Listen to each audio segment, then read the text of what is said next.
Be strong.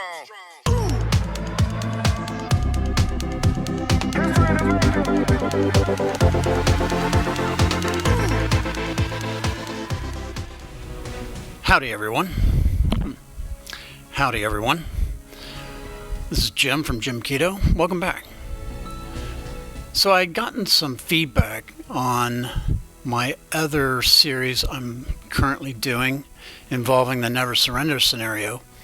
I'm afraid to say was something of a shortcoming of mine, in that I figured if people were making it to this channel that it was because they had already gotten into Xbox version of Space Engineers, and I really didn't account for the fact that some who might have hit my channel might not have seen some of the other videos put out by the likes of Splitsie or Kanajashi, where they've actually covered some specific aspects of the getting started sort of themes.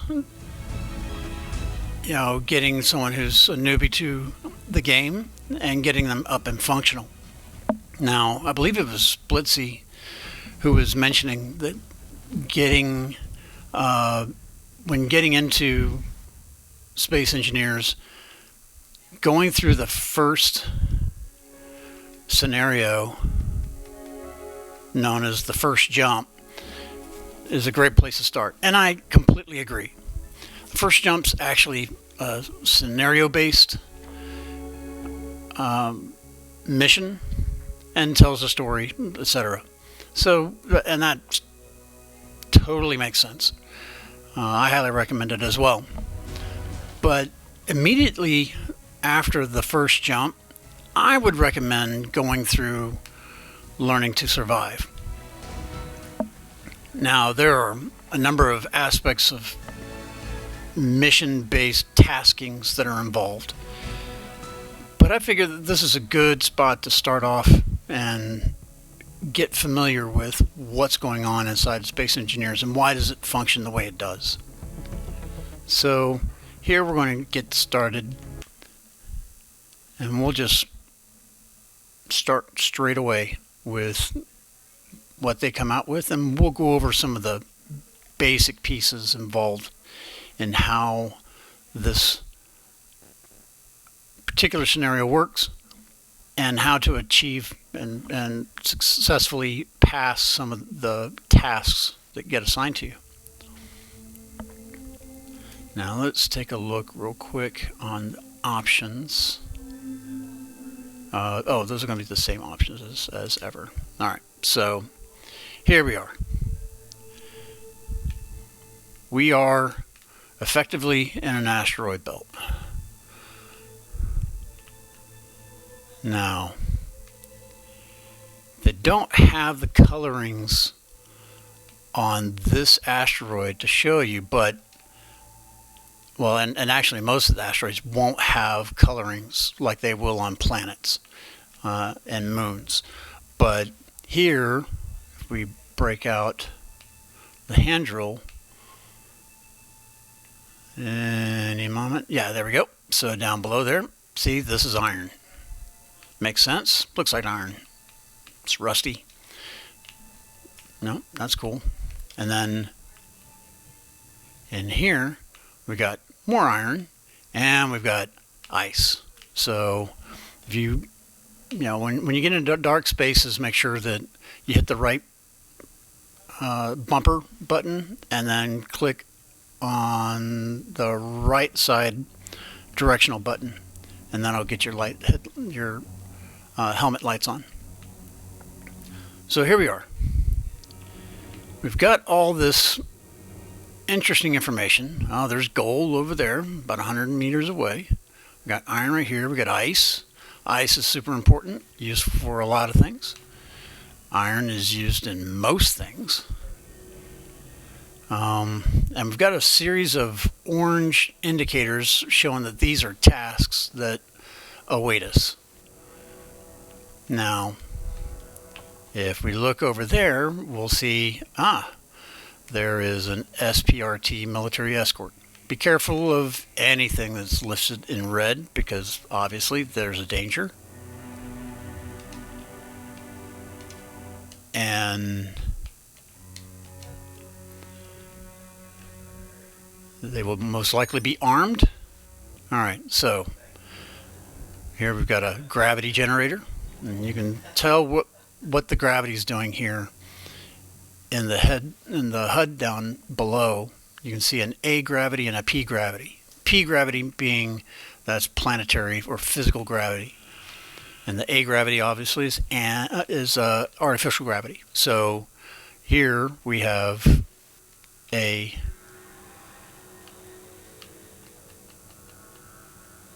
okay, so we can actually adjust this. Here, we'll push it up to 50%. There we go. That makes it a little bit easier to move around. Makes you less dependent upon your magnetic boots, which if you hit a surface without gravity, then your magnetic boots will automatically engage. So like here, see how there was just that slight, alright, so there we've got gravity. We move out just a little bit and that circle goes away, the shading in that circle goes away, and now we're attached by magnetic boots. And now this will, that was kind of unrealistic. We just walked across a thruster and there we did it again. Okay, so here we're back in the gravity field. Let's just take a quick note of the three basic tools you start off with. So here we've got a drill. Now with the artificial gravity in play, that will make things a little bit easier here, because here we can drill and it's not going to float away. But what you end up drilling is not going to float away. So this is your basic resource. All right. If, on the other hand, like we noted, there is gold over here. So we're outside of artificial gravity. So if we come over here, it's not exposed. Whoa. We'll come back to that. Here, we got ice. Okay, so here's ice. And we can switch over to the first person view and get a better look at how, there. See, now it's all floating away. You can grab it by hitting X, make sure it's highlighted, and then hit X. And now we've got ice. Great. Everything you end up collecting comes to your own personal inventory, and then you'll need to switch that out somewhere else, because obviously, as you can see here, our personal inventory is not a lot. We got 2,000 liters, and it actually ends up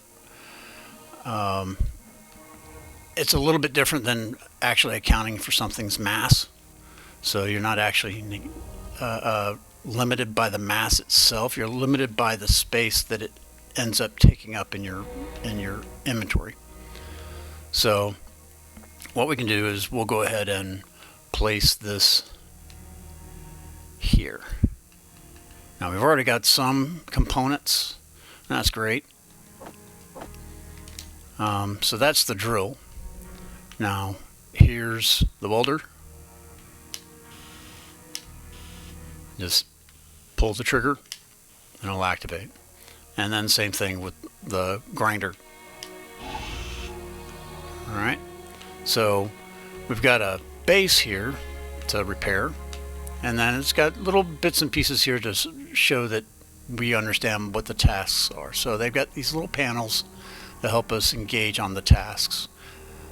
And that's fine. Here, we'll pick up the first one. So, okay, so it damaged us. And we're down to 50% health. So now it's asking us to go back over to the survival kit and hold our X button to charge us back up. Now, If the survival kit is also hooked up to an oxygen slash hydrogen supply, then our O2 and H2 will be regenerated when we go to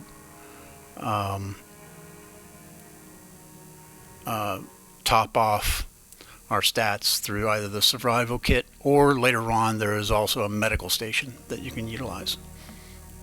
So that's the first task. That was learning how to utilize the survival kit.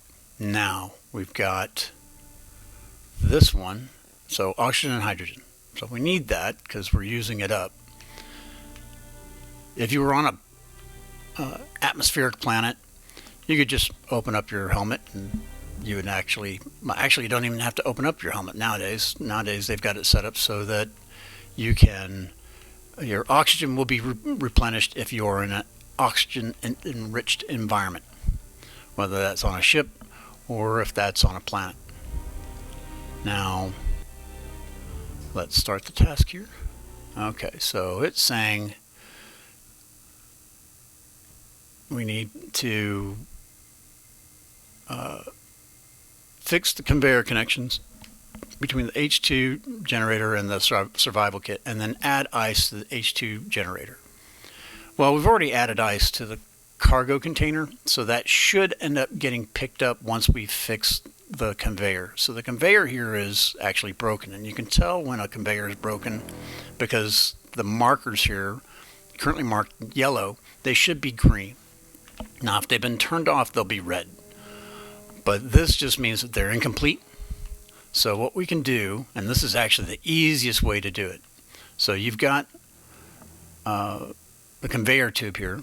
If you left click on it while you have the welder enabled, it'll now recognize all the parts that are missing from that piece and set it up to a planned, a build planner. So you'll see there on the lower right hand corner where now we see a conveyor added to the build planner, and that's what left clicking with the welder did. Now if we come over to a cargo container and then hit this middle arrow pointing back to our inventory, it's going to go off and try and fulfill all the missing pieces listed in the build planner from the underlying storage. So this now has pulled these components over, and that makes it a lot easier for us to come back and then right click, and we fixed it. Now it wants us to add ice. So it should have picked up the ice, but it didn't. Oh, it did pick up the ice. Now it's picked up ice. Well, it's still, the mission hasn't quite figured out that's happened. So here we'll grab some more ice. Now if you just hold down X while you are selecting resources that are rolling around on the ground, it'll end up picking them all up if you have room in your inventory. So here we'll go in, we will add that, and that's on.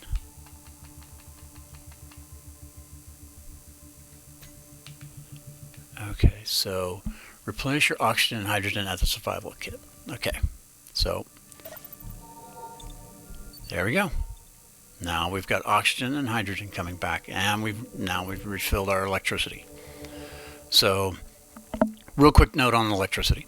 So while you can't see it, or you can see it in the recording on this screen, I actually have a hard time seeing this on my TV, and I haven't seen where I can adjust this yet in the game, but down below there's actually a little indicator showing when when the conditions around you are cold or warm. So you end up using more energy when you're cold, your suit does, and so you will rapidly run out of energy when it's dark, as the the sun actually cycles around and orbits, you'll lose energy at night, and a little less energy is used in when the sun is up. So what do we have so far? We've got, so that's actually the first 2 missions taken care of. And that's the basics of how to utilize the tools that end up really kind of making space engineers what it is. So I hope you found this video useful.